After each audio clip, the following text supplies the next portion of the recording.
गांव के एक छोटे से घर में रहने वाले मोहन एक साधारण किसान थे। उनकी दुनिया बहुत छोटी थी, लेकिन सपने बहुत बड़े थे।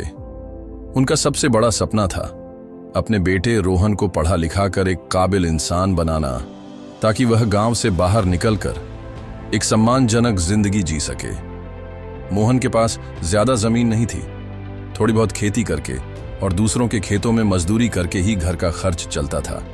लेकिन इसके बावजूद वे अपने बेटे को अच्छी शिक्षा देना चाहते थे। उनके मन में हमेशा एक बात रहती थी, मैं पढ़ नहीं पाया, लेकिन मेरा बेटा जरूर पढ़ेगा। रोहन को अपने पिता की मेहनत समझ नहीं आती थी। वह सोचता था, बाकी बच्चों के पिता तो उनके साथ खेलते हैं, घूमते हैं, लेकिन मेरे पिता, वो तो हमेशा काम में लगे रहते हैं। वह कई बार शिकायत करता, पापा आप कभी मेरे साथ समय नहीं बिताते। लेकिन मोहन सिर्फ मुस्कुराते और प्यार से कहते, बेटा आज मेहनत करूंगा, तभी तेरा कल अच्छा होगा।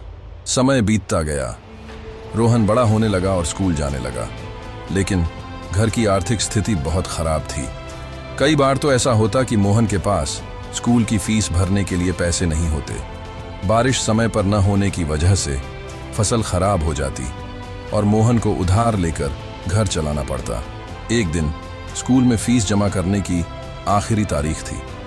रोहन उदास था, क्योंकि वह जानता था कि घर में पैसे नहीं हैं। लेकिन उसी दिन जब वह स्कूल से लौटा तो देखा कि मोहन ने फीस के पैसे का इंतजाम कर लिया था।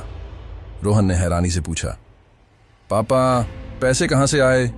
मोहन ने हंसकर कहा, बस बेटा, भगवान ने इंतजाम कर दिया। लेकिन असलियत कुछ और थी। मोहन ने अपने सबसे प्यारे बैल को बेच दिया था, वही बैल जिससे वह खेती करता था। यह उसकी रोजी रोटी का साधन था, लेकिन उसने अपने बेटे की शिक्षा के लिए इसे भी कुर्बान कर दिया। कई मुश्किलों के बाद रोहन ने स्कूल की पढ़ाई पूरी की। अब वह कॉलेज जाना चाहता था, लेकिन शहर में पढ़ाई बहुत महंगी थी। मोहन ने अपनी बची कुची जमीन गिरवी रख दी और बेटे को पढ़ने के लिए शहर भेज दिया। शहर में आकर रोहन को एक नई दुनिया देखने को मिली। वहां के बच्चे महंगे कपड़े पहनते, अच्छे रेस्टोरेंट में खाना खाते और महंगी किताबें खरीदते थे। रोहन कई बार उदास हो जाता, क्योंकि उसके पास इतने पैसे नहीं होते थे। कई बार वह पिता से फोन पर पैसे मांगने में हिचकिचाता, क्योंकि उसे पता था कि उसके पिता पहले ही बहुत संघर्ष कर रहे हैं। लेकिन जब भी वह फोन करता, मोहन हमेशा कहते, बेटा पैसे की चिंता मत कर, पढ़ाई पर ध्यान दे। उधर गांव में मोहन की स्थिति और खराब होती जा रही थी। कर्ज बढ़ रहा था, खेतों की हालत खराब थी, लेकिन उन्होंने कभी अपने बेटे को यह एहसास नहीं होने दिया। वह हर महीने किसी न किसी तरह से पैसे भेजते रहे। 4 साल की मेहनत के बाद आखिरकार वह दिन आया जब रोहन की पढ़ाई पूरी हुई। उसने एक बड़ी कंपनी में इंटरव्यू दिया और उसका सिलेक्शन हो गया। जब पहली बार उसने अपने पिता को यह खुशखबरी दी तो मोहन खुशी से रो पड़े। उस दिन मोहन ने पहली बार चैन की नींद ली। उन्होंने अपने पूरे जीवन में इतनी खुशी कभी महसूस नहीं की थी। लेकिन मोहन की हालत अब बहुत बिगड़ चुकी थी। लगातार मेहनत और संघर्ष की वजह से उनका शरीर कमजोर हो गया था। गांव के लोग कहते, मोहन अब आराम कर, तेरा बेटा कमाने लगा है। लेकिन मोहन को तब तक चैन नहीं था जब तक उनका बेटा पूरी तरह से अपने पैरों पर खड़ा नहीं हो जाता। कुछ ही महीनों में रोहन ने अपने पिता को शहर बुला लिया। जब मोहन पहली बार अपने बेटे के ऑफिस गए और वहां के लोगों ने उनके सम्मान में तालियां बजाईं, तो उनकी आंखों में आंसू आ गए।